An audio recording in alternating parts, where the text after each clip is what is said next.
SIT ਨੇ ਅੱਜ circuit house ਦੇ ਵਿੱਚ ਰਣਜੀਤ ਸਿੰਘ ਢੰਡਰੀਆਂ ਵਾਲੇ ਨੂੰ ਪੁੱਛ ਪੜਤਾਲ ਦੇ ਲਈ ਬੁਲਾਇਆ ਸੀ। ਤਾਂ ਰਣਜੀਤ ਸਿੰਘ ਢੰਡਰੀਆਂ ਵਾਲੇ ਅੱਜ SIT ਦੇ ਸਾਹਮਣੇ ਪੇਸ਼ ਹੋਏ ਸੀ।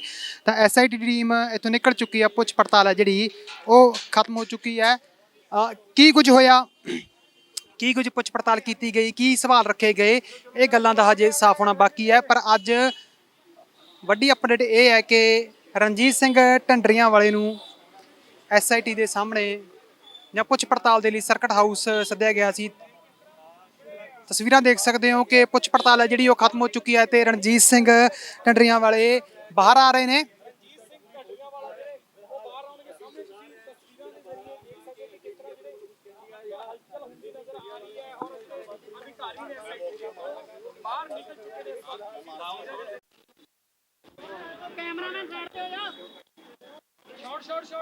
कैमरामैन साइड पे हो जा बाबा जी थोड़ा ਤਾਂ ਤਸਵੀਰਾਂ ਤੁਸੀਂ ਦੇਖ ਸਕਦੇ ਹੋ ਕਿ ਰਣਜੀਤ ਸਿੰਘ ਢੰਡਰੀਆਂ ਵਾਲੇ ਅੱਜ SIT ਨੇ ਪੁੱਛ ਪੜਤਾਲ ਦੇ ਲਈ ਬੁਲਾਇਆ ਸੀ। ਤਕਰੀਬਨ 3.5 ਘੰਟੇ ਇਹ ਗੱਲਬਾਤ ਹੈ ਜਾਂ ਸਵਾਲਾਂ ਦਾ ਜਿਹੜਾ ਸਿਲਸਿਲਾ ਹੈ ਉਹ ਚੱਲਦਾ ਆ।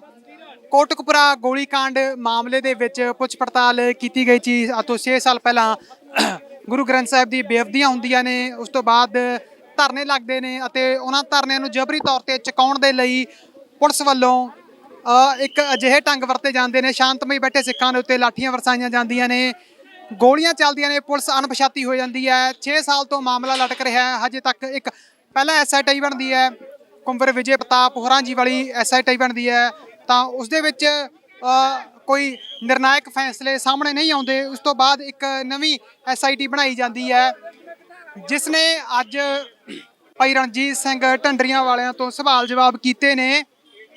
ਤਸਵੀਰਾਂ ਦੇਖ ਸਕਦੇ ਹੋ ਕਿ ਰਣਜੀਤ ਸਿੰਘ ਢੰਡਰੀਆਂ ਵਾਲੇ ਬਾਹਰ ਆ ਰਹੇ ਨੇ। ਤਾਂ ਤਸਵੀਰਾਂ ਤੁਸੀਂ ਦੇਖ ਸਕਦੇ ਹੋ ਕਿ ਰਣਜੀਤ ਸਿੰਘ ਢੰਡਰੀਆਂ ਵਾਲੇ ਬਾਹਰ ਆ ਰਹੇ ਨੇ। ਤਸਵੀਰਾਂ ਤੁਹਾਡੇ ਸਾਹਮਣੇ ਨੇ ਕਿ ਜਾਂਚ ਅਧਿਕਾਰੀ SIT ਦੇ ਉਹ ਬਾਹਰ ਆ ਰਹੇ ਨੇ। ਪਿੱਛੇ ਹੀ ਰਣਜੀਤ ਸਿੰਘ ਢੰਡਰੀਆਂ ਵਾਲਿਆਂ ਦਾ ਕਾਫਲਾ ਆ। ਤਾਂ ਬਾਬਾ ਪੰਤਪ੍ਰੀਤ ਸਿੰਘ ਅਤੇ ਰਣਜੀਤ ਸਿੰਘ ਢੰਡਰੀਆਂ ਵਾਲਿਆਂ ਸਮੇਤ ਕੁੱਲ 22 ਲੋਕਾਂ ਨੂੰ ਤਲਬ ਕੀਤਾ ਗਿਆ ਸੀ। ਤਾਂ ਅੱਜ ਰਣਜੀਤ ਸਿੰਘ ਢੰਡਰੀਆਂ ਵਾਲਿਆਂ ਤੋਂ ਪੁੱਛ ਪੜਤਾਲ ਕੀਤੀ ਜਾ ਰਹੀ ਹੈ। ਰਣਜੀਤ ਸਿੰਘ ਢੰਡਰੀਆਂ ਵਾਲਿਆਂ ਤੋਂ ਤਕਰੀਬਨ 3.5 ਘੰਟੇ ਪੁੱਛ ਪੜਤਾਲ ਕੀਤੀ ਗਈ ਹੈ। ਤਾਂ ਦੇਖਦੇ ਹਾਂ ਕਿ ਕੀ ਗੱਲਾਂ ਬਾਤਾਂ ਹੋਈਆਂ। ਬੜੇ ਸਵਾਲਾਂ ਦਾ ਲੰਬੀ ਇੱਕ ਲਿਸਟ ਹੈ ਜਿਹੜੀ ਉਹ ਜ਼ਰੂਰ ਰੱਖੀ ਗਈ ਹੋਵੇਗੀ ਰਣਜੀਤ ਸਿੰਘ ਢੰਡਰੀਆਂ ਵਾਲਿਆਂ ਦੇ ਸਾਹਮਣੇ।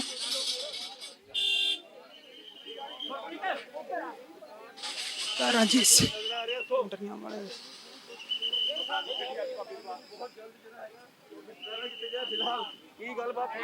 ਤਾਂ ਇਹ ਵੀ ਦੇਖਣਾ ਹੋਵੇਗਾ ਕਿ ਅੰਦਰ ਕੀ ਗੱਲਾਂ ਬਾਤਾਂ ਹੋਈਆਂ, ਸਵਾਲ ਜਵਾਬ ਕੀ ਹੋਏ ਨੇ। ਤਾਂ ਰਣਜੀਤ ਸਿੰਘ ਢੰਡਰੀਆਂ ਵਾਲੇ ਬਾਹਰ ਆ ਰਹੇ ਨੇ।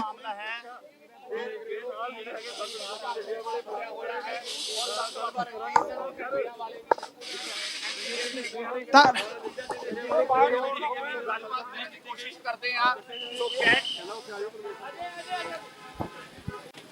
ਹਾਂਜੀ, ਵਾਹਿਗੁਰੂ ਜੀ ਕਾ ਖਾਲਸਾ, ਵਾਹਿਗੁਰੂ ਜੀ ਕੀ ਫਤਿਹ।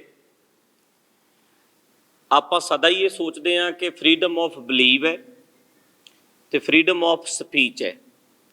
ਹਰ ਬੰਦਾ ਚਾਹੇ ਉਹ ਕਿਸੇ ਪੱਥਰ ਨੂੰ ਮੰਨਦਾ ਆ, ਚਾਹੇ ਉਹ ਕਿਸੇ ਬੰਦੇ ਨੂੰ ਰੱਬ ਮੰਨਦਾ ਆ, ਤੇ ਚਾਹੇ ਉਹ ਸ਼੍ਰੀ ਗੁਰੂ ਗ੍ਰੰਥ ਸਾਹਿਬ ਜੀ ਨੂੰ ਮੰਨਦਾ ਆ, ਹਰ ਬੰਦੇ ਨੂੰ ਫਰੀडम ਆਫ ਬਿਲੀਵ ਇੱਥੇ ਹੈ ਔਰ ਰੱਖਣਾ ਚਾਹੀਦਾ ਹੈ। ਦੂਸਰਾ ਪੱਖ ਹੈ ਫਰੀडम ਆਫ ਸਪੀਚ। ਅਸੀਂ ਕਿਸੇ ਬਾਰੇ ਕਹਿ ਸਕਦੇ ਹਾਂ ਕਿ ਮੈਂ ਉਹਨੂੰ ਨਹੀਂ ਮੰਨਦਾ, ਪਰ ਉਹਦੀ ਬੇਅਦਬੀ ਕਰਨੀ, ਚਾਹੇ ਉਹ ਕੋਈ ਮੂਰਤੀ ਹੋਵੇ, ਚਾਹੇ ਉਹ ਕੋਈ ਗ੍ਰੰਥ ਹੋਵੇ, ਇਹਦਾ ਹੱਕ ਕਿਸੇ ਨੂੰ ਨਹੀਂ ਹੈ। ਸੋ ਕਈ ਸਾਲ ਪਹਿਲਾਂ ਆਪਾਂ ਸਾਰੇ ਹੀ ਜਾਣਦੇ ਹਾਂ ਕਿ 12-13 ਤਰੀਕ ਦਾ ਧਰਨਾ ਲੱਗਾ ਸੀ ਕੋਟਕਪੂਰਾ ਚੌਂਕ ਦੇ ਵਿੱਚ, ਤੇ 14 ਤਰੀਕ ਨੂੰ ਸਵੇਰੇ ਬਰਗਾੜੀ ਜਿਹੜਾ ਕੋਟਕਪੂਰਾ ਚੌਂਕ ਦੇ ਵਿੱਚ ਸਵੇਰੇ ਆਰਾਮ ਨਾਲ ਪਾਠ ਕਰਦੀਆਂ ਸੰਗਤਾਂ ਦੇ ਉੱਤੇ ਲਾਠੀ ਚਾਰਜ ਕੀਤਾ ਗਿਆ ਸੀ ਪ੍ਰਸ਼ਾਸਨ ਵੱਲੋਂ। ਉਹਦੇ ਸੰਬੰਧ ਵਿੱਚ ਸਿੱਟ ਨੇ ਮੈਨੂੰ ਅੱਜ ਬੁਲਾਇਆ ਸੀ। ਅਗਲਾ ਸਵਾਲ, ਸਿੱਟ ਵੱਲੋਂ ਉਹੀ ਕੁਐਸਚਨ ਜਿਹੜੇ ਨੇ ਨਾ ਜੀ, ਇਹ ਹੁਣ ਤੋਂ ਲੈ ਕੇ ਪਹਿਲਾਂ ਵੀ 4 ਵਾਰ ਹੋ ਚੁੱਕਿਆ 4 ਵਾਰ ਸਿੱਟ ਬਣੀ ਹੈ ਤੇ ਚਾਰੇ ਵਾਰ ਉਹਨਾਂ ਨੇ ਜਿਹੜੇ ਜਿਹੜੇ ਆਪਣੇ ਤੇ ਸਵਾਲ ਕੀਤੇ ਨੇ, ਜੋ ਜੋ ਉੱਥੇ ਹੋਇਆ, ਜੋ ਜੋ ਉੱਥੇ ਵਾਪਰਿਆ, ਹੂਬਹੂ ਉਸੇ ਤਰ੍ਹਾਂ ਆਪਾਂ ਬਿਆਨ ਕਰਦੇ ਰਹੇ ਹਾਂ, ਕਿਉਂਕਿ ਸੱਚ ਇੱਕ ਹੀ ਹੁੰਦਾ ਹੈ, ਉਹ ਕੋਈ 2-4 ਤੇ ਹੋ ਨਹੀਂ ਸਕਦੇ। ਜਿਹੜੇ ਪਹਿਲਾਂ ਸਿੱਟ ਬਣਦੀ ਰਹੀ ਹੈ ਉਹਦੇ ਕੋਲ ਜੋ ਬਿਆਨ ਦਿੰਦੇ ਰਹੇ ਆ, 3 ਵਾਰ ਪਹਿਲਾਂ ਬਿਆਨ ਦਰਜ ਹੋਏ ਹੈ, ਅੱਜ ਚੌਥੀ ਵਾਰੀ ਉਹੀ ਬਿਆਨ ਮੈਂ ਦਰਜ ਕਰਵਾ ਕੇ ਆਇਆ। ਤੇ ਸਵਾਲ ਜਿਹੜਾ ਉਹੀ ਪਹਿਲਾਂ ਵਾਲੀ ਸੀ ਕਿ ਉਹ ਕੀ ਹੋਇਆ ਸੀ ਜੀ ਉਹਦੇ ਵਿੱਚ, ਤੇ ਉਹ ਸਪਸ਼ਟ ਸੀ ਕਿ ਆਰਾਮ ਨਾਲ ਪਾਠ ਕਰਦੀਆਂ ਸੰਗਤਾਂ ਦੇ ਉੱਤੇ ਪੁਲਿਸ ਵੱਲੋਂ ਲਾਠੀ ਚਾਰਜ ਹੋਇਆ ਸੀ, ਪਾਣੀ ਦੀਆਂ ਵਿਛਾੜਾਂ ਹੋਈਆਂ ਸੀ। ਉਹ ਸਵਾਲ ਪਹਿਲਾਂ ਸੀ, ਉਵੇਂ ਜਿਵੇਂ ਦੱਸ ਦਿੱਤਾ ਗਿਆ ਸੀ। ਵਾਰ-ਵਾਰ ਇੰਨੀਆਂ ਸਿੱਟਾਂ ਬਣ ਚੁੱਕੀਆਂ ਨੇ, ਹਾਂਜੀ। ਤੁਹਾਨੂੰ ਲੱਗਦਾ ਕੋਈ ਇਨਸਾਫ ਦੀ ਕਿਰਨ ਕੋਈ ਨਜ਼ਰ ਆਵੇਗੀ? ਉਮੀਦ ਤਾਂ ਦੇਖੋ ਰੱਖਣੀ ਚਾਹੀਦੀ ਹੈ ਹਮੇਸ਼ਾ। ਹੁਣ ਜੇ ਅਸੀਂ ਭਗੌੜੇ ਹੋ ਜਾਾਂਗੇ ਵੀ ਅਸੀਂ ਇਹਨਾਂ ਸਾਹਮਣੇ ਨਹੀਂ ਜਾਣਾ ਤਾਂ ਇਹਨਾਂ ਕੋਲ ਬਹਾਨਾ ਹੋ ਜਾਏਗਾ, ਸਿੱਟ ਜਿਹੜਾ ਵੀ ਸਰਕਾਰ ਕੋਲ ਬਹਾਨਾ ਹੋ ਜਾਏਗਾ ਵੀ ਹੁਣ ਇਹ ਹੀ ਨਹੀਂ, ਗਵਾਹ ਹੀ ਨਹੀਂ ਆਏ। ਜਿਹੜੇ ਉਸ ਵੇਲੇ ਮੌਕੇ ਦੇ ਗਵਾਹ ਸੀ ਉਹਨਾਂ ਨੂੰ ਜਾਣਾ ਚਾਹੀਦਾ ਹੈ, ਵੇਖਣਾ ਚਾਹੀਦਾ ਹੈ, ਔਰ ਉਮੀਦ ਅਸੀਂ ਕਦੇ ਵੀ ਨਹੀਂ ਛੱਡ ਸਕਦੇ। ਉਮੀਦ ਤਾਂ ਕਰਦੇ ਹੀ ਆ ਕਿ ਉਹਦਾ ਇਨਸਾਫ ਮਿਲੇਗਾ। ਰਾਜਨੀਤਿਕ ਪਾਰਟੀਆਂ ਨੂੰ ਸਿਆਸੀ ਮੁੱਦੇ ਵਜੋਂ ਉਭਾਰ ਰਹੀਆਂ ਨੇ, ਹਾਂਜੀ। ਤੁਹਾਨੂੰ ਕੀ ਲੱਗਦਾ ਉਭਾਰਨਾ ਚਾਹੀਦਾ ਜਦ ਕਿ ਧਰਮ ਦੀ ਗੱਲ ਹੈ? ਨਹੀਂ, ਗੱਲ ਧਰਮ ਦੀ ਇਹ ਤਾਂ ਸਾਰਿਆਂ ਨੂੰ ਸੋਚਣਾ ਹੀ ਚਾਹੀਦਾ ਹੈ ਕਿ ਗੁਰੂ ਗ੍ਰੰਥ ਸਾਹਿਬ ਸਾਰਿਆਂ ਦੇ ਸਾਂਝੇ ਹਨ, ਤੇ ਇੱਕ ਚੈਲੰਜ ਕਰਕੇ ਇਸ਼ਤਿਹਾਰ ਲਾ ਕੇ ਤੇ ਜਦੋਂ ਤੁਸੀਂ ਬੇਅਦਬੀ ਕਰੋਗੇ ਗੁਰੂ ਗ੍ਰੰਥ ਸਾਹਿਬ ਦੀ ਤਾਂ ਉਹ ਬੜਾ ਵੱਡਾ ਮੁੱਦਾ ਸੀ, ਔਰ ਇਹ ਕਿਸੇ ਦਾ ਵੀ ਨਹੀਂ ਹੋਣਾ ਚਾਹੀਦਾ। ਤਾਂ ਇਹ ਮੁੱਦਾ ਤਾਂ ਹੈਗਾ ਹੀ ਹੈ।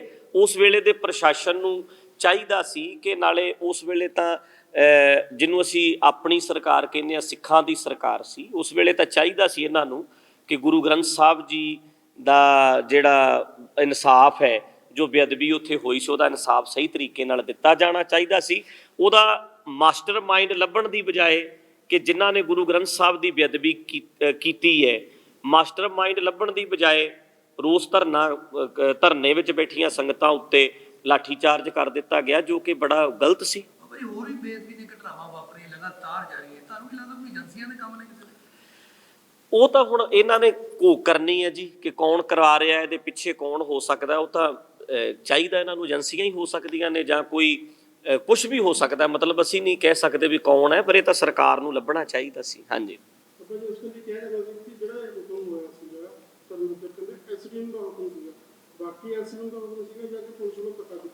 ਮੇਰਾ ਮੰਨਣਾ ਇਹ ਹੈ ਜੀ, ਮੈਂ ਉੱਥੇ ਵੀ ਸਿੱਟ ਵਿੱਚ ਬੋਲ ਕੇ ਆਇਆ ਬਈ ਪੱਤਾ ਵੀ ਹਿੱਲਦਾ ਆ ਉਹਦਾ ਸਰਕਾਰ ਨੂੰ ਪਤਾ ਹੁੰਦਾ ਹੈ। ਜਿਹੜਾ ਮੁੱਦਾ ਐਡਾ ਵੱਡਾ ਸੀ ਔਰ ਸਾਡੇ ਵਰਗੇ ਬੰਦੇ ਜਾਂ ਜਿਹੜੇ ਵੀ ਪ੍ਰਚਾਰਕ ਸੀ ਜਾਂ ਕੁਝ ਮੋਹਤਬਰ ਬੰਦੇ ਉੱਥੇ ਬੈਠੇ ਹੈ ਔਰ ਸਾਰਾ ਪੰਜਾਬ ਬੰਦ ਹੋ ਗਿਆ ਆ, ਤੇ ਇਹ ਇਕੱਲੇ ਪ੍ਰਸ਼ਾਸਨ ਦਾ ਆਪਣਾ ਨਿੱਜੀ ਫੈਸਲਾ ਨਹੀਂ ਹੋ ਸਕਦਾ। ਸਰਕਾਰ ਤੋਂ, ਉਸ ਵੇਲੇ ਦੇ ਵੱਡੇ ਲੀਡਰਾਂ ਤੋਂ ਪੁੱਛੇ ਬਿਨਾ ਲਾਠੀ ਚਾਰਜ ਨਹੀਂ ਹੋ ਸਕਦਾ। ਜੇ ਲਾਠੀ ਚਾਰਜ ਹੋਇਆ, ਜੇ ਅਥਰੂ ਗੈਸ ਦੇ ਗੋਲੇ ਸਿੱਟੇ ਗਏ ਹੈ, ਜੇ ਉੱਥੇ ਜੋ ਜੋ ਵੀ ਹੋਇਆ, ਉਹਦੇ ਵਿੱਚ ਇਹ ਨਹੀਂ ਹੋ ਸਕਦਾ ਕਿ ਉਸ ਵੇਲੇ ਦੇ ਪ੍ਰਮੁੱਖ ਲੀਡਰਾਂ ਨੂੰ ਇਹਦੇ ਬਾਰੇ ਪਤਾ ਨਾ ਹੋਵੇ। ਵੱਡੇ ਅਫਸਰਾਂ ਨੂੰ ਵੀ ਪਤਾ ਸੀ ਤੇ ਮੇਨ ਲੀਡਰਾਂ ਨੂੰ ਵੀ ਪਤਾ ਸੀ, ਕਿਉਂਕਿ ਘਟਨਾ ਵਰਲਡ ਵਾਈਡ ਇਹ ਫੈਲ ਚੁੱਕੀ ਸੀ। ਸਾਰੇ ਸੰਸਾਰ ਪੱਧਰ ਤੇ ਉਹਦਾ ਜ਼ਿਕਰ ਹੋ ਰਿਹਾ ਸੀ। ਕੱਲਾ ਕੱਲਾ ਸਿੱਖ ਉਦੋਂ ਰੌਲਾ ਪਾ ਰਿਹਾ ਸੀ, ਤਾਂ ਸਰਕਾਰ ਨੂੰ ਕਿਵੇਂ ਨਹੀਂ ਪਤਾ ਹੋਏਗਾ ਵੀ ਕੀ ਬਰਗਾੜੀ ਵਿੱਚ ਇੰਨੇ ਬੰਦੇ ਬੈਠੇ ਹੈ, ਕੌਣ ਕੌਣ ਬੰਦੇ ਬੈਠੇ ਹੈ, ਉਹਨਾਂ ਤੇ ਲਾਠੀ ਚਾਰਜ ਹੋਣ ਲੱਗਿਆ। ਇਹ ਉਹਨਾਂ ਨੂੰ ਸਾਰਾ ਪਤਾ ਹੋਏਗਾ, ਅੱਜ ਚਾਹੇ ਉਹ ਮੁੱਕਰ ਜਾਣ।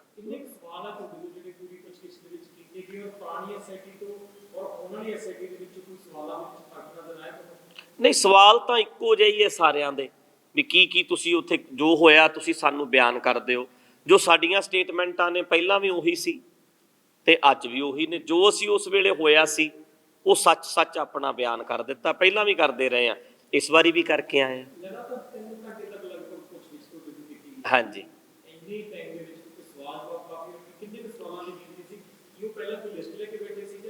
ਨਹੀਂ, ਇਦਾਂ ਨਹੀਂ। ਉਹ ਖੁੱਲ ਕੇ ਹੌਲੀ ਹੌਲੀ ਸਮਝਣਾ ਚਾਹ ਰਹੇ ਸੀ, ਬਰੀਕੀਆਂ ਕਈ ਗੱਲਾਂ ਦੀਆਂ ਵੀ SGPC ਦਾ ਸਿਸਟਮ ਕੀ ਹੈ, ਜਾਂ ਜਿਹੜੇ ਆਪਾਂ ਕੁਝ ਪ੍ਰਚਾਰਕ ਨੇ ਜਿਹੜੇ ਲੌਜੀਕਲ ਗੱਲ ਕਰਦੇ ਨੇ, ਕੁਝ ਪ੍ਰਚਾਰਕ ਨੇ ਜਿਹੜੇ ਪੁਰਾਣੀਆਂ ਪਰੰਪਰਾਵਾਂ ਨੂੰ ਮੰਨਣ ਵਾਲੇ ਨੇ। ਉੱਥੇ ਧਰਨੇ ਦੇ ਵਿੱਚ ਬੈਠਿਆਂ ਦੇ ਵਿੱਚ ਕੌਣ ਬੰਦੇ ਸੀ ਜਿਹੜੇ ਥੋੜ੍ਹੇ ਜਿਹੇ ਹਟ ਕੇ ਗੱਲ ਕਰਨ ਵਾਲੇ ਨੇ, ਜੋ ਕਿ ਫਿਊਚਰ ਦੇ ਵਿੱਚ ਇੱਕ ਗਰੁੱਪ ਬਣਾ ਕੇ ਐਸਜੀਪੀਸੀ ਤੇ ਵੱਧ ਸਕਦੇ ਸੀ। ਇਹ ਕਈ ਗੱਲਾਂ ਇਸ ਟਾਈਪ ਦੀਆਂ ਖੁੱਲ੍ਹ ਕੇ ਹੋਈਆਂ ਸੀ।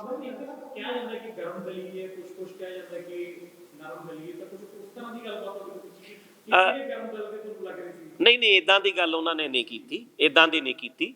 ਬਸ ਇਹੀ ਕਿਹਾ ਸੀ ਕਿ ਕਿਤੇ ਨਾ ਕਿਤੇ ਉਹ ਗੁੱਸਾ ਕਿਉਂ ਸੀ, ਜੋ ਮੈਂ ਵੀ ਮਹਿਸੂਸ ਕਰਦਾ ਕਿ ਸਾਡੇ ਜਿਹੜੇ ਸਾਡੇ ਵਰਗੇ ਬੰਦੇ ਆ, ਕੁਛ ਬੰਦੇ ਹੈਗੇ ਆ ਪ੍ਰਚਾਰਕ ਜਿਹੜੇ ਆ, ਜਿਹੜੇ ਕਿ ਥੋੜੇ ਜਿਹੇ ਲੌਜਿਕ ਨਾਲ ਗੱਲ ਕਰਦੇ ਆ, ਯੰਗ ਜਨਰੇਸ਼ਨ ਵੱਲ ਵੇਖ ਕੇ ਵੀ ਜਿਹੜੇ ਉਹਨਾਂ ਨੂੰ ਅਸੀਂ ਧਰਮ ਵਾਲੇ ਪਾਸੇ ਲੈ ਕੇ ਆਈਏ, ਤੇ ਉਹਦੇ ਤੋਂ ਸਾਡੇ ਪਰੰਪਰਾਵਾਦੀ ਲੋਕ ਜਿਹੜੇ ਆ ਸਾਰੇ ਦੁਖੀ ਹੈਗੇ ਹੀ ਹੈ। ਜਿਹੜਾ ਗਰੁੱਪ ਉੱਥੇ ਬੈਠਾ ਸੀ, ਇਦਾਂ ਕਹਿ ਲਓ ਇਹਨਾਂ ਦੇ ਹਿਸਾਬ ਨਾਲ ਤਾਂ ਬੋਲ ਭੜਕਣੇ, ਉਹ ਹਰ ਗੱਲ ਮੂੰਹ ਤੇ ਬੋਲਦੇ ਆ, ਖੁੱਲ੍ਹ ਕੇ ਕਹਿ ਦਿੰਦੇ ਆ, ਲੀਡਰਾਂ ਨੂੰ ਵੀ ਕਹਿ ਦਿੰਦੇ ਆ, ਤੇ ਇਹਨਾਂ ਨੂੰ ਉਹ ਵੀ ਗੁੱਸਾ ਸੀ ਸਾਡੇ ਤੇ। ਬਾਬਾ ਜੀ ਲੱਗਦਾ ਤੁਹਾਨੂੰ ਹੁਣ ਜਿਵੇਂ ਸਿੱਖ ਸੰਗਤ ਦੇ ਸਾਫ ਚਾਹਤੀ ਹੈ, ਇਹ ਸਿੱਖ ਭਾਈ ਹੈ ਕਿ ਹੁਣ ਸਿੱਖ ਸੰਗਤ ਦੇ ਸਾਫ ਮਿਲੂਗਾ, ਕਿਉਂਕਿ ਲੰਬਾ ਅਰਸਾ ਤੋਂ ਬਾਅਦ ਇਹ ਸਿੱਖ ਭਾਈ ਜਾਂਦੀ ਹੈ, ਅੱਜ ਤੱਕ ਇਹ ਸਿੱਖਾਂ ਨਹੀਂ ਹੋਇਆ, ਇਹ ਸਿੱਖ ਭਾਈ ਕੋਈ ਲੱਗਦਾ ਹੀ ਸਾਫ ਹੋਊਗਾ। ਉਮੀਦ ਜਿਹੜੀ ਪਹਿਲਾਂ ਮੈਂ ਗੱਲ ਕੀਤੀ ਹੈ ਵੀ ਉਮੀਦ ਤੇ ਦੁਨੀਆ ਕਾਇਮ ਹੈ, ਉਮੀਦ ਨਹੀਂ ਛੱਡਣੀ ਚਾਹੀਦੀ। ਜੇ ਅੱਜ ਅਸੀਂ ਕਹਿ ਦਈਏ ਜੀ ਸਾਨੂੰ ਇਹਦੇ ਤੋਂ ਇਹਨਾਂ ਤੋਂ ਵੀ ਕੋਈ ਉਮੀਦ ਨਹੀਂ, ਉਹਨਾਂ ਨੇ ਕਹਿਣਾ ਜੀ ਹੁਣ ਤੇ ਗਵਾਹ ਹੀ ਨਹੀਂ ਆ ਰਹੇ ਤੇ ਅਸੀਂ ਕੀ ਕਰੀਏ। ਇਸ ਕਰਕੇ ਅਸੀਂ ਉਮੀਦ ਕਰਦੇ ਹਾਂ ਕਿ ਹੁਣ ਇਹਦਾ ਕੋਈ ਚੰਗਾ ਰਿਜ਼ਲਟ ਨਿਕਲੇਗਾ। ਹਾਂਜੀ,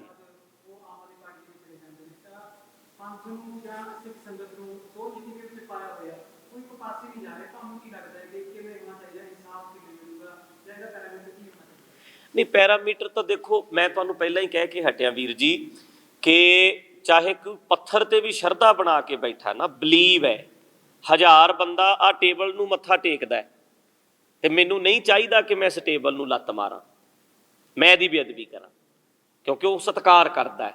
ਮੈਂ ਇਹ ਕਹਿ ਸਕਦਾ ਵੀ ਟੇਬਲ ਤੇ ਸ਼ਰਧਾ ਬਣਾਉਣੀ ਮਾੜੀ ਗੱਲ ਹੈ, ਫਰੀडम ਆਫ ਸਪੀਚ ਮੇਰਾ ਹੱਕ ਹੈ, ਪਰ ਬਲੀਵ ਹੈ ਜਿਹੜਾ ਉਹ ਅਗਲੇ ਦਾ ਹੱਕ ਹੈ, ਰਾਈਟ ਹੈ। ਉਹ ਇਹਨੂੰ ਰੱਬ ਮੰਨਣਾ ਚਾਹੁੰਦਾ ਟੇਬਲ ਨੂੰ ਤਾਂ ਮੰਨ ਲਵੇ, ਸਾਨੂੰ ਇਹਦੇ 'ਚ ਕੋਈ ਆਬਜੈਕਸ਼ਨ ਨਹੀਂ ਹੋਣਾ ਚਾਹੀਦਾ। ਮੈਂ ਬੋਲ ਸਕਦਾ, ਮੈਂ ਬਾਂਹ ਨਹੀਂ ਫੜ ਸਕਦਾ ਕਿਸੇ ਦੀ। ਸੋ ਉਹ ਜੋ ਹੋਇਆ ਸੀ ਉਹ ਮਾੜਾ ਸੀ, ਕਿਤੇ ਵੀ ਨਾ ਹੋਵੇ। ਤੇ ਇਹ ਹਰ ਇੱਕ ਦੀ ਬਲੀਵ ਦੀ ਰਾਖੀ ਕਰਨਾ ਹਰ ਗਵਰਨਮੈਂਟ ਦਾ ਫਰਜ਼ ਬਣਦਾ ਹੈ, ਪ੍ਰਸ਼ਾਸਨ ਦਾ ਫਰਜ਼ ਬਣਦਾ ਹੈ। ਉਹ ਕੱਲਾ ਮੇਰੀ ਗੱਲ ਨਹੀਂ ਕਿ ਅਸੀਂ ਗੁਰੂ ਗ੍ਰੰਥ ਸਾਹਿਬ ਕਰਕੇ ਕਹਿੰਦੇ ਆ, ਚਾਹੇ ਉਹ ਕੋਈ ਕਬਰ ਵੀ ਕਿਉਂ ਨਾ ਹੋਵੇ। ਮੈਂ ਟੇਬਲ ਦੀ ਗੱਲ ਕਰ ਰਿਹਾ ਨਾ ਜੀ, ਚਾਹੇ ਕਬਰ ਵੀ ਕਿਉਂ ਨਾ ਹੋਵੇ, ਇਹ ਹੱਕ ਬਣਦਾ, ਸਾਡਾ ਹੱਕ ਹੈ। ਅਸੀਂ ਕਿਸੇ ਚੀਜ਼ ਨੂੰ ਮੰਨਦੇ ਆ, ਉਹਦੀ ਬੇਅਦਬੀ ਕੋਈ ਨਾ ਕਰੇ।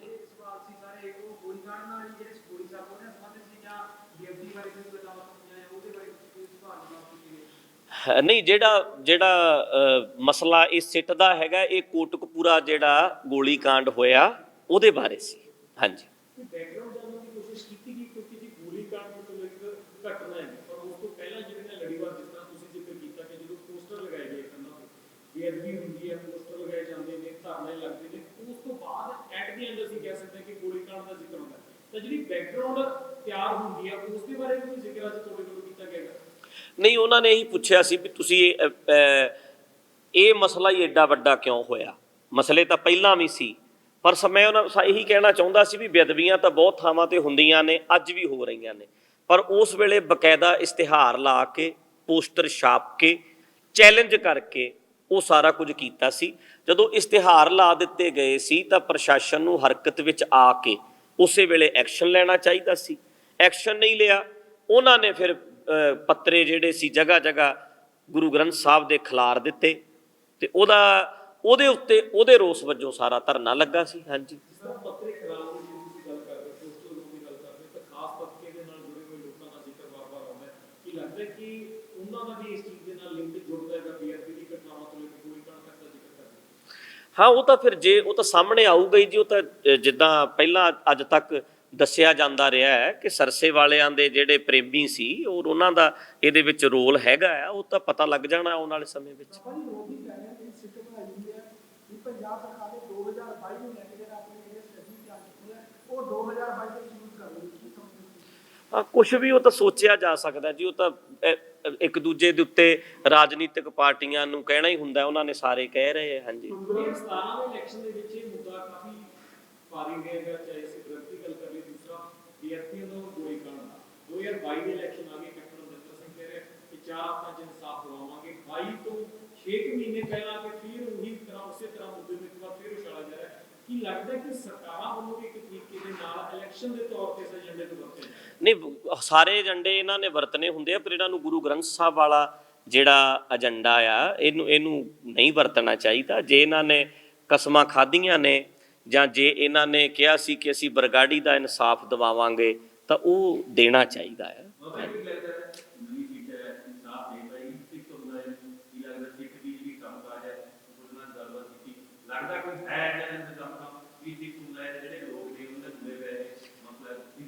ਮੈਂ ਪਹਿਲਾਂ ਵੀ ਬੋਲ ਚੁੱਕਿਆ ਜੀ ਤੁਹਾਡੇ ਆਉਣ ਤੋਂ ਵੀ ਉਮੀਦ ਤੇ ਦੁਨੀਆ ਕਾਇਮ ਹੈ।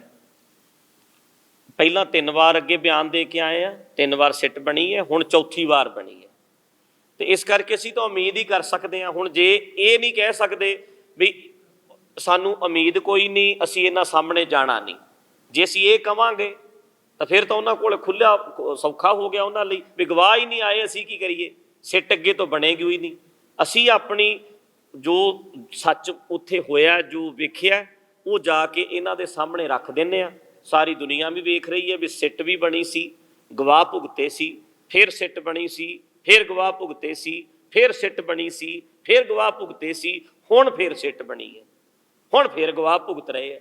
ਉਹ ਸਾਰੇ ਲੋਕ ਵੇਖ ਰਹੇ ਹੈ, ਤੇ ਜੇ ਨਹੀਂ ਕੋਈ ਇਨਸਾਫ ਹੋਏਗਾ ਤਾਂ ਵੀ ਲੋਕ ਵੇਖ ਲੈਣਗੇ। ਫਿਰ ਅਗਲੀ ਕਚਹਿਰੀ ਹੁੰਦੀ ਹੈ ਜਨਤਾ ਦੀ ਕਚਹਿਰੀ।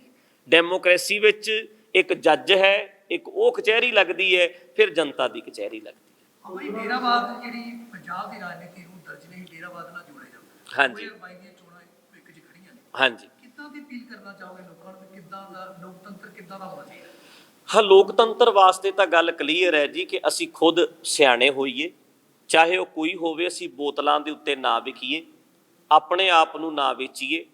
ਜਦੋਂ ਅਸੀਂ ਆਪਣੀ ਵੋਟ ਵੇਚ ਦਿੰਦੇ ਹਾਂ ਤਾਂ ਆਪਣੀ ਜ਼ਮੀਰ ਵੇਚ ਦਿੰਦੇ ਹਾਂ। ਸਾਨੂੰ ਸੋਚਣਾ ਚਾਹੀਦਾ, ਸਮਝਦਾਰ, ਇਮਾਨਦਾਰ, ਮਿਹਨਤੀ ਲੀਡਰ ਜਿਹੜੇ ਹੈ ਉਹ ਅੱਗੇ ਲੈ ਕੇ ਆਉਣੇ ਚਾਹੀਦੇ ਆ, ਜਿਹੜੇ ਸਾਡਾ ਲੋਕਾਂ ਦਾ ਭਲਾ ਕਰ ਸਕਣ, ਕੁਝ ਕਰ ਸਕਣ। ਹਾਂਜੀ, ਜਿਹੜਾ ਨੌਜਵਾਨਾਂ ਨੂੰ ਰੁਜ਼ਗਾਰ ਦੇ ਸਕਣ, ਲੋਕਾਂ ਨੂੰ ਭਿਖਾਰੀ ਬਣਾਉਣ ਦੀ ਬਜਾਏ ਰੁਜ਼ਗਾਰ ਦਿੱਤਾ ਜਾਵੇ। ਅਗਲਾ ਇੱਜ਼ਤ ਨਾਲ, ਅਣਖ ਨਾਲ, ਭਿਖਾਰੀ ਬਣ ਕੇ ਨਹੀਂ, ਇੱਜ਼ਤਦਾਰ ਬਣ ਕੇ, ਸਿਰ ਉੱਚਾ ਕਰਕੇ ਆਪਣੀ ਜ਼ਿੰਦਗੀ ਜੀਵੇ। ਬੱਚਿਆਂ ਨੂੰ ਰੁਜ਼ਗਾਰ ਜਿਹੜੀ ਵੀ ਪਾਰਟੀ ਦਿੰਦੀ ਹੈ ਜਾਂ ਜਿਹੜੇ ਵੀ ਬੰਦੇ ਅੱਗੇ ਲੱਗਦੇ ਆ ਉਹਨਾਂ ਨੂੰ ਅੱਗੇ ਲਾਉਣਾ ਚਾਹੀਦਾ ਸਾਨੂੰ। ਉਹ ਬਾਕੀ ਇਹ ਲੋਕਾਂ ਨੇ ਸੋਚਣਾ ਕਿ ਉਹ ਆਪ ਸਿਆਣੇ ਬਣਨ ਔਰ ਸਿਆਣੇ ਲੀਡਰ ਚੁਣ। ਅਸੀਂ ਉੱਦਾਂ ਦੀ ਸਰਕਾਰ ਹੀ ਸਾਨੂੰ ਮਿਲਦੀ ਹੈ ਜਿੱਦਾਂ ਦਾ ਅਸੀਂ ਡਿਜ਼ਰਵ ਕਰਦੇ ਹਾਂ। ਹਰ ਕੌਮ ਨੂੰ, ਹਰ ਦੇਸ਼ ਨੂੰ ਉੱਦਾਂ ਦੀ ਸਰਕਾਰ ਹੀ ਮਿਲਦੀ ਹੈ ਜਿੱਦਾਂ ਦੀ ਲੋਕ ਡਿਜ਼ਰਵ ਕਰਦੇ ਹੈ। ਜੇ ਅਸੀਂ ਕਹਿੰਦੇ ਹਾਂ ਸਾਡੀਆਂ ਸਰਕਾਰਾਂ ਮਾੜੀਆਂ ਰਹੀਆਂ ਨੇ, ਇਹਦਾ ਮਤਲਬ ਜਿਨ੍ਹਾਂ ਨੇ ਚੁਣੇ ਨੇ ਉਹ ਮਾੜੇ ਹਨ। ਤੇ ਜੇ ਉਹ ਚਾਹੁੰਦੇ ਹੈ ਕਿ ਸਰਕਾਰਾਂ ਚੰਗੀਆਂ ਹੋਣ, ਸਿਸਟਮ ਚੰਗਾ ਹੋਵੇ, ਤੇ ਆਪ ਚੰਗੇ ਬਣਨਾ ਪੈਣਾ। ਬੋਤਲਾਂ ਤੇ ਵਿਕਣਾ ਛੱਡ ਦਈਏ, ਅਸੀਂ ਖੁਦ ਸੋਚੀਏ, ਆਪਣੇ ਬੱਚਿਆਂ ਦੇ ਭਵਿੱਖ ਬਾਰੇ ਸੋਚੀਏ ਤੇ ਪੰਜਾਬ ਬਾਰੇ ਸੋਚੀਏ। ਹਾਂਜੀ, ਨਹੀਂ ਦੇਖੋ, ਜੇ ਮੇਰੇ ਜਾਣ ਕਰਕੇ ਸਾਡਾ ਟਕਸਾਲੀ ਗਰੁੱਪ ਰੌਲਾ ਪਾਉਂਦਾ ਹੈ, ਪੱਗਾਂ ਲਾਉਂਦਾ ਹੈ, ਤੇ 1000 ਬੰਦਾ ਪੁਲਿਸ ਦਾ ਲੱਗਦਾ ਹੈ, ਉਹ ਮੈਨੂੰ ਨਹੀਂ ਲੱਗਦਾ ਕਿ ਮੈਂ ਇਹੋ ਜਿਹੇ ਮਾਹੌਲ ਵਿੱਚ ਪ੍ਰੋਗਰਾਮ ਕਰ ਸਕਦਾ। ਹਾਂ, ਮੈਨੂੰ ਤਾਂ ਬਹੁਤ ਕਹਿੰਦੇ ਨੇ ਕਿ ਤੁਸੀਂ ਪ੍ਰੋਗਰਾਮ ਕਰੋ, ਪਰ ਮੈਂ ਆਪਣਾ ਪ੍ਰੋਗਰਾਮ ਇੱਥੇ ਕਰਦਾ। ਮੈਂ ਨਹੀਂ ਚਾਹੁੰਦਾ ਕਿ ਕਿਸੇ ਸਿੱਖ ਦਾ ਕਤਲ ਹੋਵੇ, ਕੋਈ ਰੌਲਾ ਪਵੇ, ਕੋਈ ਲੜਾਈ ਪਵੇ। ਉਹਦੇ ਨਾਲੋਂ ਚੰਗਾ ਤੁਸੀਂ ਆਪਣੇ ਘਰ ਬੈਠ ਜਾਓ। ਮੈਂ ਆਪਣੇ ਘਰ ਬੈਠਾ ਇੱਥੇ ਆਪਣਾ ਪ੍ਰੋਗਰਾਮ ਕਰ ਲੈਂਦਾ, ਪਰ ਜੇ ਮੈਂ ਜਾਊਂਗਾ ਤਾਂ ਕੋਈ ਰੌਲਾ ਪਊਗਾ, ਰੌਲਾ ਪਏਗਾ ਤਾਂ ਸਿੱਖ ਲੜਦੇ ਚੰਗੇ ਨਹੀਂ ਲੱਗਦੇ।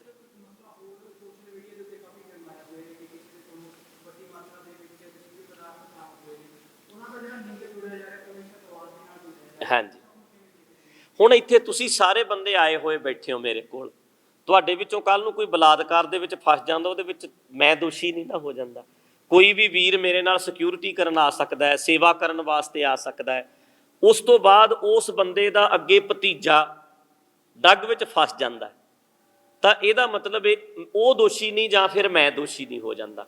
ਬਾਕੀ ਅੰਡਰ ਟਰਾਇਲ ਹੈ, ਜੇ ਉਹ ਬੰਦੇ ਨੇ ਗਲਤੀ ਕੀਤੀ ਹੋਏਗੀ ਉਹਦੀ ਉਹਨੂੰ ਸਜ਼ਾ ਮਿਲ ਜਾਏਗੀ, ਤੇ ਜੇ ਠੀਕ ਹੋਏਗਾ ਤਾਂ ਬਚ ਕੇ ਨਿਕਲ ਆਏਗਾ। ਇਹਦੇ ਵਿੱਚ ਆਪਾਂ ਦੋਸ਼ੀ ਨਹੀਂ ਹੁੰਦੇ। ਹਜ਼ਾਰਾਂ ਲੋਕ ਫੋਟੋਆਂ ਖਿਚਾਉਂਦੇ ਹੈ, ਆਪਾਂ ਕੱਲੇ ਕੱਲੇ ਦੀ ਇੱਦਾਂ ਥੋੜ੍ਹਾ ਕਰਦੇ ਹਾਂ ਵੀ ਤੂੰ ਕਿੱਥੋਂ ਆਇਆ ਜਾਂ ਕੱਲ ਨੂੰ ਤੂੰ ਕੀ ਕਰੇਗਾ, ਆਪਾਂ ਗਰੰਟੀ ਨਹੀਂ ਲੈ ਸਕਦੇ। ਮੈਂ ਆਪਣੇ ਸਕੇ ਭਰਾ ਭਤੀਜੇ ਦੀ ਵੀ ਗਰੰਟੀ ਨਹੀਂ ਲੈ ਸਕਦਾ, ਮੈਂ ਬਾਹਰਲਿਆਂ ਦੀ, ਮੈਂ ਆਪਣੀ ਗੱਲ ਕਰ ਸਕਦਾ, ਆਪਣੇ ਭਰਾ ਦੀ ਵੀ ਗੱਲ ਨਹੀਂ ਕਰ ਸਕਦਾ।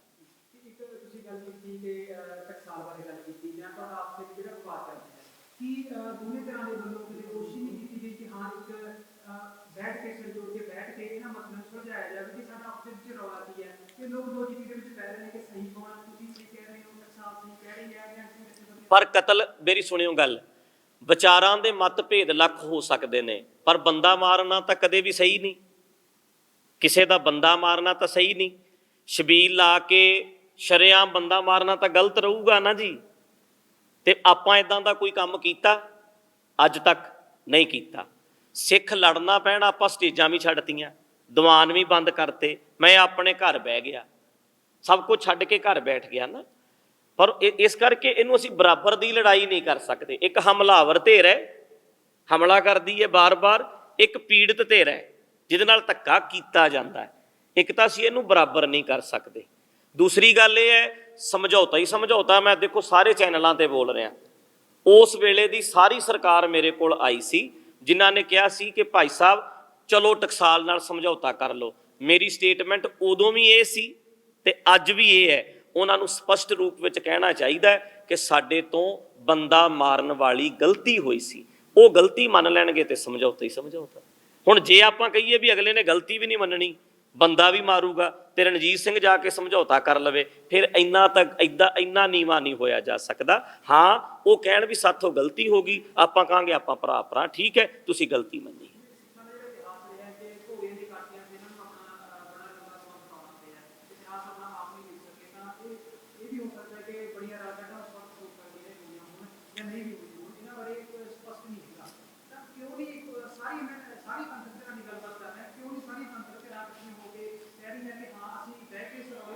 ਵਧੀਆ ਗੱਲ ਹੈ ਜੀ। ਹੁਣ ਤਾਂ ਪੰਥਕ ਧਿਰਾਂ ਕੱਲੀਆਂ ਰਹਿ ਗਈਆਂ, ਮੈਂ ਤਾਂ ਅਲੱਗ ਹੋ ਗਿਆ। ਮੈਨੂੰ ਤਾਂ ਉਹਨਾਂ ਨੇ ਕਹਿ ਦਿੱਤਾ ਨਾ ਇਹਨੂੰ ਸੁਣੋ, ਨਾ ਇਹਨੂੰ ਸ਼ੇਅਰ ਕਰੋ। ਮੈਨੂੰ ਤਾਂ ਪੰਥ ਵਿੱਚ ਗਿਣਦੇ ਹੀ ਨਹੀਂ, ਮੈਨੂੰ ਤਾਂ ਪੰਥ ਦਾ ਹਿੱਸਾ ਹੀ ਨਹੀਂ ਗਿਣਦੇ। ਅਕਾਲ ਤਖਤ ਸਾਹਿਬ ਨੇ ਕਿਹਾ ਹੈ ਵੀ ਇਹਨੂੰ ਸੁਣਿਆ ਨਾ ਜਾਵੇ, ਇਹਨੂੰ ਸ਼ੇਅਰ ਨਾ ਕੀਤਾ ਜਾਵੇ। ਮੈਂ ਆਪਣੇ ਤਰੀਕੇ ਨਾਲ ਆਪਣੀ ਗੱਲ ਕਰਦਾ। ਜਿਹੜਾ ਪੰਥ ਬਚਿਆ ਆ, ਜਿਹੜਾ ਅਸਲ ਪੰਥ ਹੈ ਅੱਜ, ਉਹ ਪੰਥ ਨੂੰ ਚਾਹੀਦਾ ਕਿ ਇਹਦਾ ਹੱਲ ਕਰ ਲੈ। ਮੈਨੂੰ ਤਾਂ ਉਹ ਗਿਣਦੇ ਹੀ ਨਹੀਂ ਨਾ ਵਿੱਚ। ਅਕਸਰ ਕਿਹਾ ਜਾਂਦਾ ਹੈ ਕਿ ਜਿਹੜਾ ਅਕਾਲ ਤਖਤ ਦਾ ਜਥੇਦਾਰ ਹੈ ਬਾਦਲਾਂ ਦੀ ਅਕਸਰ ਲੋਕ ਕਹਿੰਦੇ ਨੇ। ਇੱਕ ਬਿਆਨ ਸੰਤ ਰਣਜੀਤ ਸਿੰਘ ਭਿੰਡਰਾਂਵਾਲੇ ਦਾ ਸੀਗਾ, ਕਹਿੰਦੇ ਜੀ ਅਸੀਂ ਖਾਲਿਸਤਾਨ ਨਹੀਂ ਮੰਨਦੇ, ਜੇ ਮਿਲ ਗਿਆ ਤਾਂ ਅਸੀਂ ਲੈ। ਹਾਂਜੀ, ਸੇਮ ਬਿਆਨ ਅਕਾਲ ਤਖਤ ਦੇ ਜਥੇਦਾਰ ਦਾ ਹੁੰਦਾ ਹੈ, ਪਰ ਕਿਹਾ ਜਾਂਦਾ ਕਿ ਜਿਹੜਾ ਭਿੰਡਰਾਂਵਾਲੇ ਦਾ ਬਾਦਲਾਂ ਦਾ ਨੇ, ਜਿਹੜਾ ਬਾਦਲਾਂ ਦਾ ਭਿੰਡਰਾਂਵਾਲੇ ਨੇ। ਇਸ ਬਿਆਨ ਨੂੰ ਦੋਨੋਂ ਨੂੰ ਜਦੋਂ ਮਿਲਾ ਕੇ ਦੇਖਦੇ ਹੋ ਕਿਸ ਤਰ੍ਹਾਂ ਦੇਖੋ? ਮੈਨੂੰ ਤੁਹਾਡੀ ਗੱਲ ਪ੍ਰੋਪਰ ਨਹੀਂ ਸਮਝ ਨਹੀਂ ਲੱਗੀ। ਅਕਸਰ ਅਕਾਲ ਤਖਤ ਦਾ ਜਥੇਦਾਰ ਕਿਹਾ ਜਾਂਦਾ ਕਿ ਜੀ ਪ੍ਰਕਾਸ਼ ਸਿੰਘ ਬਾਦਲ ਦੇ ਵੱਲੋਂ ਨਿਯੁਕਤ ਕੀਤਾ ਜਾਂਦਾ। ਹਾਂਜੀ, ਕਿਹਾ ਜਾਂਦਾ ਕਿ ਜਿਹੜਾ ਵਿਅਕਤੀ ਪ੍ਰਕਾਸ਼ ਸਿੰਘ ਬਾਦਲ ਦੇ ਨਾਲ, ਉਹ ਸੰਤ ਜਰਨੈਲ ਸਿੰਘ ਭਿੰਡਰਾਂਵਾਲੇ ਦੇ ਨਾਲ। ਹਾਂਜੀ, ਇੱਕ ਜਰਨੈਲ ਸਿੰਘ ਭਿੰਡਰਾਂਵਾਲੇ ਦਾ ਬਿਆਨ ਸੀ ਕਿ ਸਾਨੂੰ ਜੇਕਰ ਖਾਲਿਸਤਾਨ ਮਿਲਦਾ ਤਾਂ ਅਸੀਂ ਲੈਣ ਲਈ ਤਿਆਰ ਹਾਂ। ਇਹ ਜਿਹੇ ਬਿਆਨ ਉਸ ਤੋਂ ਬਾਅਦ ਅਕਾਲ ਤਖਤ ਦੇ ਜਥੇਦਾਰ ਦਾ ਆਉਂਦਾ ਕਿ ਜੇਕਰ ਸਾਨੂੰ ਖਾਲਿਸਤਾਨ ਮਿਲਦਾ ਤਾਂ ਅਸੀਂ ਲੈਣ ਲਈ ਤਿਆਰ। ਜਥੇਦਾਰ ਦੇਖੋ, ਜੇ ਬਾਬੇ ਜਰਨੈਲ ਸਿੰਘ ਹੁਣਾਂ ਨੇ ਕੋਈ ਗੱਲ ਕੀਤੀ ਸੀ ਤਾਂ ਉਹਨਾਂ ਦੇ ਬਿਆਨ ਦੀ ਕੋਈ ਵੈਲਿਊ ਹੋਊਗੀ, ਪਰ ਜਿਹੜੇ ਜਥੇਦਾਰ ਨੇ ਇਹਨਾਂ ਦੇ ਬਿਆਨ ਦੀ ਵੈਲਿਊ ਕੀ ਹੈ? ਅੱਜ ਬਿਆਨ ਦਿੰਦੇ ਨੇ, ਕੱਲ ਨੂੰ ਕਹਿਣਗੇ ਮੈਂ ਵਾਪਸ ਲੈ ਲਿਆ, ਮੇਰੇ ਬਿਆਨ ਨੂੰ ਤੋੜ ਮਰੋੜ ਕੇ ਪੇਸ਼ ਕਰਤਾ। ਇਹਨਾਂ ਦੇ ਬਿਆਨ ਦੀ ਕੋਈ ਵੈਲਿਊ ਨਹੀਂ ਹੈਗੀ। ਔਰ ਇਦਾਂ ਕੀਤਾ ਸੀ ਉਹਨਾਂ ਨੇ, ਉਹ ਜਿਹੜਾ ਬਿਆਨ ਦਿੱਤਾ ਸੀ ਉਹ ਬਿਆਨ ਇਹਨਾਂ ਨੇ ਵਾਪਸ ਲੈ ਲਿਆ ਸੀ। ਆਰਐਸਐਸ ਮੁਖੀ ਦਾ ਬਿਆਨ ਹੁੰਦਾ ਕਿ ਜੀ ਹਿੰਦੂ ਨਹੀਂ ਉਹ ਜਿਹੜਾ ਕਿਸੇ ਕਹਿੰਦਾ ਕਿ ਸਾਡੇ ਘਰ ਦੇ ਕੋਲੇ ਮੁਸਲਮਾਨ ਨਹੀਂ ਰਹਿਣਾ ਚਾਹੀਦਾ। ਕਿਸ ਤਰ੍ਹਾਂ ਦੇਖਿਓ? ਦੂਜੀ ਗੱਲ ਉਹਨਾਂ ਨੇ ਕੀ ਕਿ ਹਿੰਦੂ ਨੂੰ ਚਾਹੀਦਾ ਕਿ ਆਪਣੇ ਆਪ ਨੂੰ ਭਾਰਤੀ ਕਹਿਣ, ਕਿਉਂਕਿ ਦੇਸ਼ ਪਹਿਲਾਂ ਹੈਗਾ, ਧਰਮ ਬਾਅਦ। ਨਹੀਂ, ਇਦਾਂ ਦੀ ਗੱਲ ਚਾਹੇ ਕੋਈ ਵੀ ਹੈ, ਆਰਐਸਐਸ ਦੀਆਂ ਜਿਹੜੀਆਂ ਇਦਾਂ ਦੀਆਂ ਨੀਤੀਆਂ, ਇੱਕ ਰਾਸ਼ਟਰਵਾਦ ਬਣਾਉਣਾ ਜਾਂ ਇੱਕੋ ਹੀ ਹਿੰਦੂ ਰਾਸ਼ਟਰ, ਇਹ ਠੀਕ ਨਹੀਂ ਗੱਲਾਂ। ਇੱਥੇ ਬਹੁ ਗਿਣਤੀ ਲੋਕ ਰਹਿੰਦੇ ਹੈ, ਬਹੁ ਧਰਮੀ ਲੋਕ ਰਹਿੰਦੇ ਹੈ, ਵੱਖਰੇ ਵੱਖਰੇ ਢੰਗਾਂ ਨਾਲ ਉਹਨਾਂ ਨੂੰ ਜਿਉਣ ਦਾ ਹੱਕ ਹੋਣਾ ਚਾਹੀਦਾ। ਕੋਈ ਵੀ ਬੰਦਾ ਜਿਹੜਾ ਇਦਾਂ ਦੀ ਕੱਟੜ ਸੋਚ ਰੱਖ ਕੇ ਬੈਠਾ ਹੈ, ਚਾਹੇ ਉਹ ਕੋਈ ਮੋਹਨ ਭਾਗਵਤ ਹੈ ਤੇ ਚਾਹੇ ਉਹ ਕੋਈ ਸਾਡਾ ਸਿੱਖ ਹੈ, ਜਿਹੜਾ ਇੱਕ ਨੂੰ ਚਾਹੁੰਦਾ ਬਾਕੀ ਸਾਰੇ ਖਤਮ ਹੋ ਜਾਣ, ਇਹ ਸੋਚ ਠੀਕ ਨਹੀਂ ਹੈ। ਹਾਂਜੀ।